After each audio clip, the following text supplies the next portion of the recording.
Staat hij aan? Ja. Oké. Ik ben best zenuwachtig voor dit project. Ik ben Jean-Henrique, een asielzoeker uit de Europese provincies Frankrijk en Nederland. Ik neem deze boodschap op in de Technische Faculteit van Nieuw-Londen, als onderdeel van mijn scriptie geschiedenis over de viering van Kerstmis in de jaren 20 van deze eeuw. Voor mijn onderzoek maak ik gebruik van het stokoude medium internet om door middel van de gloednieuwste technologie, tijdvloggen, een videoboodschap terug de tijd in te sturen naar een ander parallel universum. Want het bericht sturen naar het verleden van mijn eigen universum is onmogelijk, want dan zou ik het verleden kunnen veranderen. Maar de wetenschappers van mijn tijd hebben pas geleden het bestaan van verschillende universa met verschillende geschiedenissen ontdekt. En zoals ik nu op jullie internet zie, komt die van jullie erg overeen met de onze. Aan het eind van deze video weet jij hoe Kerstmis er vroeger uitzag. Hoe kerst en jullie wereld er in de toekomst uit zouden kunnen zien. En dan begrijpt ook jij de wereld weer net iets beter. Vandaag vieren wij, net als jullie hier, feest.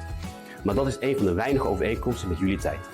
Allereerst noemen wij dit feest al tientallen jaren geen kerst meer, maar winterfeest. Gek genoeg vallen wij hierdoor terug op de oorsprong van het kerstfeest. Maar de naamsverandering kwam niet door nostalgie. Het kwam door ontwikkelingen die naar jullie tijd plaatsvonden. Dit zal ik later uitleggen. Stonehenge is vanaf hier een kwartiertje OV vliegen. Archeologen uit jullie tijd hebben daar in afvalhopen duizenden botten van varkens en runderen gevonden. Na onderzoek bleek dat deze dieren 9 maanden oud waren. In het voorjaar geboren, in het midden van de winter geslacht. Het vlees werd aan het spit geroosterd. Verwerkt tot stoofschotels in grote pannen samen met noten en vruchten was dit hun jaarlijkse grote feestmaal. Om met z'n allen de midwinter zonnewende te vieren. De kortste dag van het jaar, waarin de zon echt even stil lijkt te staan aan de hemel om zich vervolgens te draaien. De datum 21 december. De dag waarop Stonehenge gebouwd is. De dag waarop de reuzenstenen van Stonehenge op één lijn liggen met de ondergaande zon. De dag waarna elke dag weer wat langer licht is. Waardoor het voedsel in de grond weer uit de dood kan opstaan. Duister wordt licht. Ik heb het nu over 10.000 voor Christus. Voor Christus, juist. De geboorte van Christus. Dat is de oorsprong van jullie kerstfeest, zoals jullie dat kennen. Maar daar kom ik zo weer op terug. In mijn tijd leren we over Jezus Christus tijdens simulatie, virtual reality spelletjes. Jullie zouden dit school noemen. Er zijn nog steeds mensen die christelijk zijn, maar ze vormen een erg kleine minderheid. Door de volksverhuizingen en bevolkingsafname van de afgelopen 50 jaar zijn de West-Europese samenlevingen onherkenbaar veranderd. Maar hier kom ik later nog op terug. Je snapt nu hopelijk wel waarom dit feest, net als 12.000 jaar geleden, weer winterfeest heet. Ook is niet alleen onze samenleving, maar ook onze winter onherkenbaar veranderd. De winter is nog net zo duister, maar verder is alles wat vroeger de winter kenmerkte door klimaatverandering voorgoed veranderd. Omdat de temperatuur gemiddeld 2 graden hoger is geworden, heeft dit geleid tot een kettingreactie. In Europa is de temperatuurstijging het hoogst, 4 tot 8 graden. Een groot gedeelte van het jaar is er een mondkapjesplicht vanwege de smog. Jaarlijks zijn er mega-overstromingen. Zuid-Florida en Amsterdam liggen grotendeels op de zeebodem. Londen lijkt op Venetië. Spanje en Portugal zijn onderdeel van de Sahara geworden. De winter duurt nog maar 2 maanden. Daarentegen duren onze zomers nu een half jaar. Deze verschuiving van het seizoen zorgt jaarlijks voor extreme weeromstandigheden. Vorig winterfeest, zware sneeuwstorm in Bethlehem. Op dit moment is er een hittegolf in Siberië, waardoor het kleine aantal overgebleven kerstbomen op aarde aan het wegbranden is.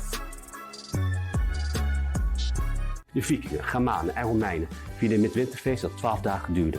Behalve heel veel eten met familie en nog meer wijn of bier, ook voor de slaven, smeerden sommigen hun gezichten met roet, mascara genoemd in Zuid-Europa. Ze deelden daarna cadeautjes uit, zoals schijftabletten, en ze versierden hun huizen met groene takken en lichtjes. De groene takken stonden symbool voor vruchtbaarheid en nieuw leven. De lichtjes voor vrede en rust. In 2090 zijn we nog steeds gek op kerstbomen. Ze zien er altijd perfect uit, omdat we op elke afstand kunnen regelen dat de boom wordt verzorgd. Net als de lichtjes. Elk moment van de dag kunnen we uit duizenden thema's kiezen. Maar de perfecte kerstbomen hebben niet gezorgd voor vruchtbaarheid en wereldvrede, integendeel. Inmiddels zwemt er een kwart minder vissen in de zeeën en zijn alle natuurlijke insecten uitgestorven. De helft van de wereld is veranderd in onvruchtbare woestijn. De mensen vandaar die de hongersnood en natuurrampen overleefden, vluchten in de afgelopen 50 jaar naar Europa en Noord-Amerika. Tegelijkertijd daalde de bevolking in Europa en de VS zeer snel. De hoofdtaal in de VS is nu Spaans. De Europese Federatie was de meest multiculturele plek ooit ter wereld. Ik zeg was, omdat 3 jaar geleden gewelddadige extreemrechtse groepen de macht grepen in de provincies Nederland en daarna Frankrijk. Het was het einde van de Europese Federatie en het begin van de rassenrellen. Ik vluchtte naar de Engelse Republiek. Het kerstverhaal over het kindje Jezus dat bij jullie nog populair is, ontroert me. De tocht van Maria en Jozef naar Bethlehem, net als de Europese vluchtelingen, waren de ouders van Jezus nergens welkom. Behalve bij de outcast van de samenleving, in de stal van de herders met hun vee. Vee, het eten van vlees. Dat is een aspect van jullie feest dat niemand uit mijn tijd begrijpt. Behalve dat het schadelijk is voor het milieu, ontdekten wetenschappers in 2030 dat de dieren die jullie massaal slachten over hoge intelligentie beschikken en dat zelfs insecten pijn ervaren. De vleesindustrie is enkele jaren later verboden. Jaarlijks is er in onze wereld een herdenkingsdag voor de bio-industrie. Het eten van vlees gebeurt alleen door enkele zeer traditionele jagers of van kweekvlees uit het laboratorium. Maar dat laatste is nooit heel populair geworden. Tijdens het winterfeest voor ons dus geen kalkoen, maar een virtuele kok die in je eigen smartkeuken vol robots en 3D-printers de gekst uitziende, fels gekleurde gebakjes en calorierijke salades maakt. Ons feestdiner lijkt daardoor op het traditionele christelijke kerstdiner van kerstavond. Want vlees stond toen ook niet op het menu. Tot het moment van de nachtmis was het namelijk vasten. Men at en dronk soga. Brood, bouillon, water. Na de mis was er wel een vette maaltijd. Populair waren gans, bloedworst, zwaan en fazant. Vaak gekookt in wijn. In de 14e eeuw aten monniken met de kerstdagen 7000 calorieën per dag. Kalkoen raakte pas in de 20e eeuw in de mode, maar pas in de jaren 50. De 150 euro's, cash of digitaal, die jullie gemiddeld naar eigen wens kunnen uitgeven aan kersteten, komt op ons heel raar over. Cashgeld is zwaar verboden. Jullie bankensysteem en de dollar zijn in 2030 verdwenen, toen de Derde Wereldoorlog uitbrak. Ons geld bestaat uit crypto's van het bedrijf waaraan we onze persoonlijke data weggeven. Dit betekent dat privacy in onze wereld niet meer bestaat.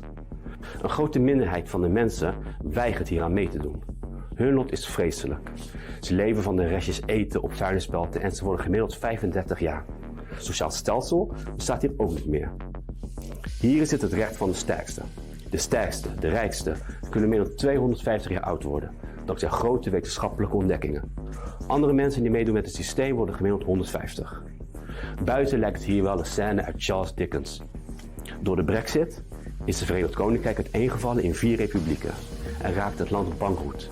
De Engelse Republiek is nog steeds een van de armste landen ter wereld. De Europese Federatie was voor de rasoorlogen rijk en een van de 3 supermachten, samen met de VS en democratisch China.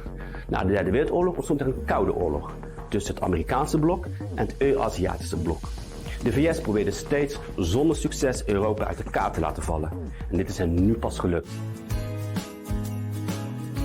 Het leed van de afgelopen jaren zie ik dat er om te gaan is in mijn wereld. Samen staan we als mensheid ontzettend sterk. Dit is dan ook mijn kerstboodschap aan jullie. Neem eruit mee wat je eruit mee wil nemen. Ik gun jullie namelijk ook een harmonieuzere toekomst dan onze geschiedenis was. Laat licht overwinnen van het duister en liefde boven haat. Merry Christmas.